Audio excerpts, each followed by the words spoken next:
you guys are a good-looking group, you know, not just for my chair. So I'm sorry I had to like do the R word, and that's always a bad thing, but hopefully my dollar will get me out of it. I've learned the Rotary, if I may, the Rotary people have taught me well. It's like, you know, whenever I go to a service club, have my dollar ready. So I want to thank Joe for asking me, and Kevin for wherever Kevin went to for coordinating to talk to you today. And when we talked originally, I said, well, Kevin, what do you want me to talk about? And he says, well, just like talk what you always talk about. And for me, it's, you know, it kind of goes to what Joe said. People who know me well will pick up the phone and say, you on for coffee today? And I'm like, yeah. Because to me, coffee is about a conversation. And it's about an invitation to talk about whatever it is you want to talk about. You know, so I had to look at today and say, you know, I'm in the midst of Kiwanis. You know, we have our key club, some of our key club members. Thank you for being here.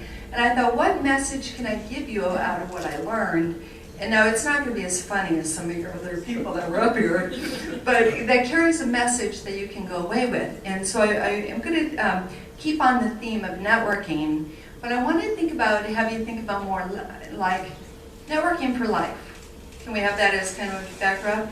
Networking from life. I coined it, and this would be a great book title. Maybe it's like the third book. Networking from the cradle to the grave. I like that one. So I want you to think about this as more a conversation from the front of the room than an actual presentation.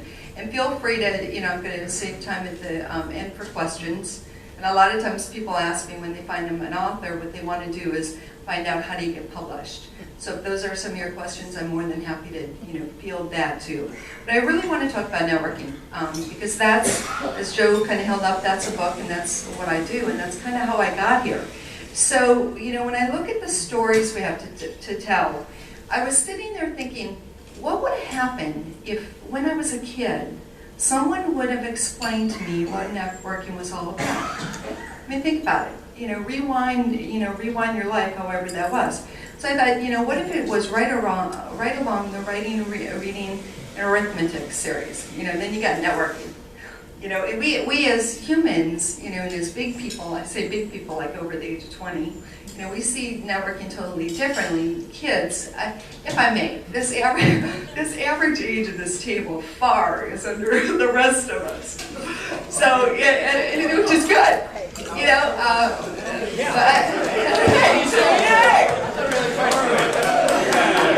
You're welcome. So I want you to think about when you were in elementary school, what was your favorite thing to do in like kindergarten or first grade? Favorite thing to do? Anybody? This is that interactive part. Recess. Recess, yes. Okay, besides recess, what else did you enjoy? Talking. Ooh, talking.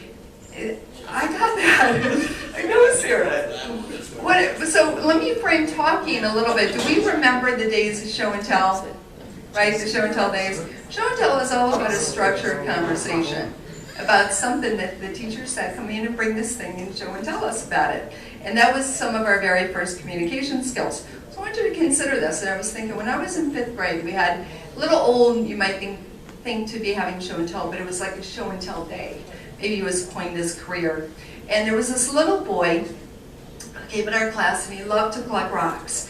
He brought his whole rock collection, and he passed them out, right, to everybody so they could touch his rocks and see them, you know, and they went around the room. And then there was this little girl whose mom was a baker, and she brought a cake. And it was decorated very nice. And my favorite is chocolate. So she won my heart that day having a chocolate cake. But she decorated it for all the little kids that were 10 years old. And at the very end, we all got a piece, and we loved her, right? She brought us treats and show and tell day. Well, what would have happened if those two conversations, if those kids would have realized what they're really doing is an early form of networking? And we would have cultivated that. So consider this. You got the little boy with the rocks. As he's passing around, he says, okay, you know, guys and gals, or boys and girls, sorry, I have a very sometimes adult language. Boys and girls, those of you who would like to collect rocks, who are interested, raise your hands. Do any of you like rocks? Seriously. There's got to be at least one. I knew it. So you got this, hey guys, you guys like rocks? I'm going to my favorite dig this weekend. You guys want to join me on Saturday? You want to come and we can find more rocks that way? I mean, that's just a form of networking. Or if the little girl had said to her classmates, you know, my mom's store is really busy and she needs some help. So if you have an older brother or sister that's looking for a job and spends their, spends their allowance money really fast, have them call my house and ask my mom if they can work for her. I mean, again, that's another form of networking. Now, we as adults can see that as a normal conversation, but many times kids and even adults resist having that invitation that says, will you join me? Will you do that? Right? Some of us know we hesitate. And I look at, I want to frame that in terms of a Kiwanis conversation. Your thing is about increasing membership. I mean, all clubs doesn't matter where you are, we always worry about member retention. And one of the things that holds us back on member retention, I believe, is that discomfort with just saying, will you come join me for breakfast? Or you guys are a lunch club, will you come join me for lunch? But it should be a real conversation. Come join me and see what it's all about. I was having this conversation last night with a friend of mine and trying to go over what I was going to talk about. Sorry, she's Rotarian. But she's a good Rotarian. She was talking about inviting people. And she was having this conversation with me about, I invite people all the time to Rotary and they never show up. Do some of you do that? Right? You invite people all the time. And after about the fifth one that says no or doesn't come up, you stop. Because it's painful. So here's the thing I learned from, and I actually learned it from how I met Joe and some other people from B&I, is I don't invite them to join Kiwanis anymore, or Rotary. I invite them to join me for lunch. Because it's at lunch that they really learn about the relationships that they're either going to join and be enthused about being part of, or they're not.